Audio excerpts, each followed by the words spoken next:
का प्रश्न था कि क्या सनातन संस्कृति में बकरी की बलि दी जाती है, क्योंकि बहुत जगह लोगों ने देखा है कि बकरी की बलि देते हुए माताओं के मंदिर में या दुर्गाष्टमी आती है तो बहुत जगह पर देखा है कलकत्ता इत्यादि में कि बकरों की बलि दी जाती है। तो क्या हमारे शास्त्रों के विधान में, कहीं शास्त्रों में लिखा हुआ है कि बकरों की बलि दी जानी चाहिए, या भैंस इत्यादि की जो बलि देते हैं वह बकरी देने का विधान कहीं शास्त्रों में लिखा हुआ है? क्योंकि बहुत सारे लोग नहीं जानते हैं और अपनी परंपरा से, जो परंपरा चली आ रही है उस परंपरा के हिसाब से, अपने अनुभव के हिसाब से वह वहाँ पर समाज में मान्यताएं प्रचलित हो जाती हैं कि हमारे बड़े बुजुर्गों ने बलि दी थी तो हमें भी बलि की परंपरा जो है बनाए रखनी है। तो आज हम बात करेंगे, आपको समझाने का प्रयास करेंगे कि क्या यह शास्त्रों के विधान है, हमारे शास्त्रों में कहीं लिखा हुआ है या नहीं लिखा हुआ। क्योंकि हमारे शास्त्रों में जो शब्द हैं उनका अर्थ अलग अलग जगह पर अलग अलग तरीके से प्रयोग किया जाता है। जैसे आपने देखा होगा कि अभी कुछ दिन पहले चल रहा था कि ढोर गवार शूद्र पशु नारी सकल ताड़न के अधिकारी, तो यहाँ पर ढोल गवार इत्यादि को सबको एक ही तरीके से लोगों ने प्रचलित किया समाज में कि यह सब ढोल गवार शूद्र पशु नारी ये सब मारने के अधिकारी हैं।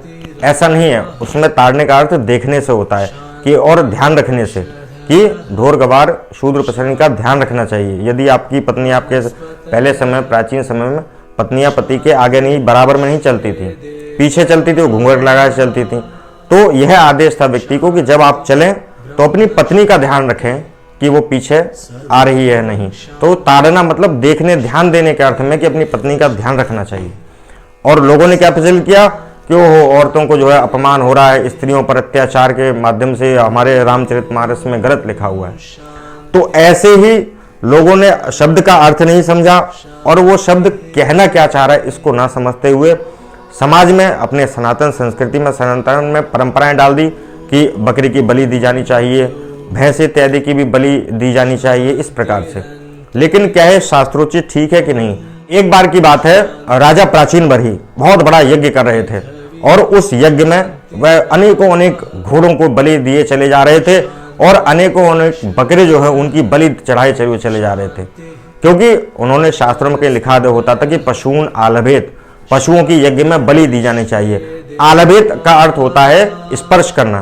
क्योंकि अब जब कभी शादी विवाह में आप देखते हैं तो लिखा होता कि वर कन्यायम आलभेत, वर जो है वो कन्या को स्पर्श करे। और हमारे यहाँ पर क्या लिखा है कि पशु आलभेत का अर्थ होता है वैसे तो मारना, लेकिन इस जो संदर्भ में, जिस संदर्भ में बात की गई उसमें होता है कि स्पर्श करना। आलभेत मतलब स्पर्श करना। क्योंकि अगर वर कन्या माले मतलब कि इसका मतलब क्या है, अगर जो इन लोगों के हिसाब से नए आजकल अर्थ निकाल रहे हैं उनके हिसाब से चले तो वर कन्या के मार दे। आलभेत का अर्थ होता है स्पर्श करना। और ऐसे ही राजा प्राचीन बरही को समझ में शब्द का अर्थ आया नहीं। हजारों घोड़ों और हजारों बकरों की बलि दिए चले जा रहे थे। देवर्षि नारद ने देखा, ऊपर से देवर्षि नारद गुजर रहे थे, नारद जी ने देखा कि हे राजन ये क्या कर रहे हो। जैसे ही उन्होंने देखा कि घोड़ों और बकरों की चीख पुकार जो है वहाँ पर मची हुई है, तुरंत देवर्षि नारद वहाँ पर नीचे आए। उन्होंने कहा हे राजा प्राचीन बरही तुम क्या कर रहे हो। बोले हमारे शास्त्र आज्ञा का पालन कर रहा हूँ, शास्त्रों में लिखा है कि अपने यज्ञ में आप घोड़े और बकरों की बलि दीजिए। बोले कहाँ लिखा है। बोले ये देखिए पशून आलभेत लिखा। पशून आलभेत का मतलब बलि देना नहीं होता है, आलभेत का अर्थ होता है स्पर्श करना। नारद जी ने कहा राजा प्राचीन बरही से कि तुमने जो महापाप किया है, हजारों लाखों घोड़ों की तुमने बलि दे दी है और बकरों की बलि दे दी है।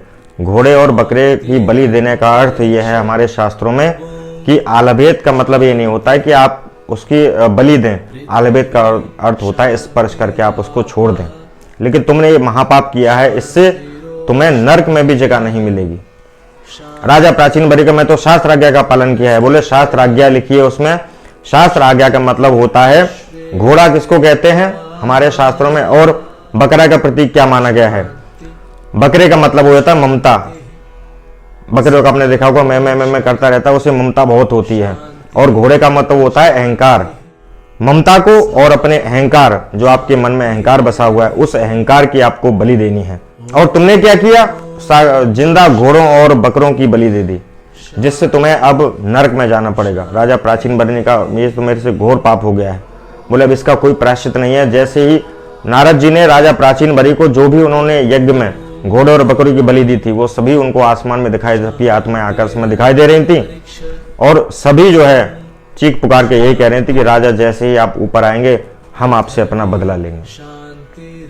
तो शास्त्रों में हम उनका अर्थ तो समझते नहीं है, अर्थ का अनर्थ करके उसके ऊपर चल देते हैं। क्या आप सोचिए कि नवरात्रि में जो लोग बकरों इत्यादि की बलि दे देते हैं, बकरे का अर्थ होता है ममता और घोड़े का अर्थ होता है अहंकार। अपने अहंकार और अपनी ममता की आप जो है यज्ञ में आहुति दें, कि मतलब आप व्यर्थ का अहंकार ना करें और ममता किसी में इतनी ज्यादा ना रखें जिससे कि आपको इस संसार के कर्म बंधन में दोबारा फंसना पड़े।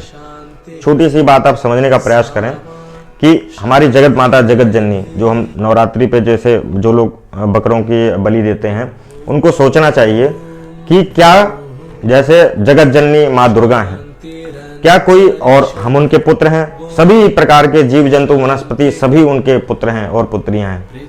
क्या आप सोच सकते हैं कि कोई माँ चाहेगी कि कोई एक पुत्र दूसरे पुत्र की हत्या करके उसके सामने उसको भोग लगाए? क्या ऐसा हो सकता है? यदि ऐसा संभव नहीं है तो आप बकरों की बलि वहां पर कैसे दे सकते हैं? क्या कोई माँ चाहेगी मेरे सामने मेरे बच्चे की हत्या कर दी जाए और उसका प्रसाद मेरे को लगाया जाए? इस बात को विचार अवश्य करिएगा। और आपसे यदि कोई कहे कि हमारे कल एक डिबेट देख रहा था, उसमें यही दिखा रहे थे कि आपके सनातन संस्कृति में तो बकरे काटे जाते हैं। अरे वो लोग जो बकरा इत्यादि काटते हैं वो ना समझें, आप इस वीडियो के माध्यम से उनको समझाने का प्रयास करें, खुद समझिए और उनको भी समझाने का प्रयास करिए कि हमारे शास्त्रों में आलवेद का मतलब है स्पर्श करना। आप अपनी ममता और अपने अहंकार की आहुति आपको यज्ञ में देनी है, मतलब आपको अहंकार का त्याग करना है और ममता का त्याग करना है, तब जाके आपको परमेश्वर परब्रह्म की प्राप्ति होती है। आपको अपने काम और क्रोध को जो है यज्ञ में समर्पित करना है, मतलब छोड़ना है, उसकी आहुति देनी है, बलि देनी है। और बकरा मतलब अहंकार की आपको यज्ञ में आहुति देनी है, बलि देनी है। इसका अर्थ यह शास्त्र क्या कहना चाहता है और आप क्या समझते हैं?